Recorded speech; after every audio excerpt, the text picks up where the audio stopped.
Would you say that it's all on the line for Senator Sanders in Michigan on Tuesday night? Could he recover if he's unsuccessful in Michigan?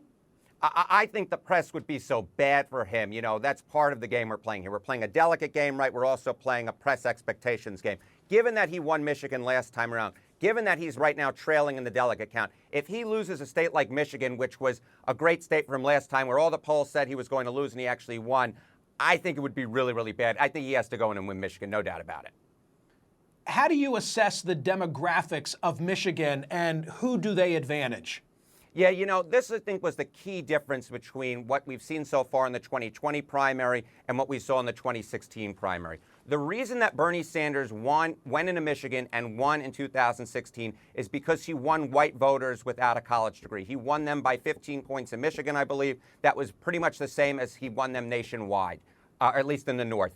And what we saw on Super Tuesday across 3 states in the North that were not Vermont, Minnesota, Maine, and Massachusetts, we actually saw that Joe Biden carried that same group of voters by 8 percentage points on average. And so that is the group that I'm keeping my eye out on. I'm also keeping my eye out on African Americans, a group that Joe Biden has done particularly well with.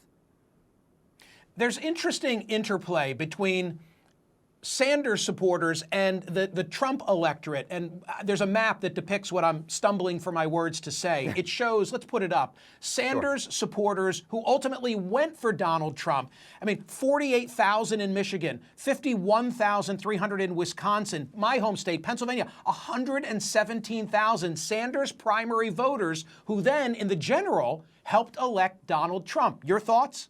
I mean, my thoughts are pretty simple. Number one, obviously, that was a nasty primary in 2016, perhaps not as nasty as 2008. But I should also point out, it's not so surprising to me that some of Sanders' supporters did not, in fact, support Hillary Clinton. I think that Sanders benefited last time from an anti-Clinton vote.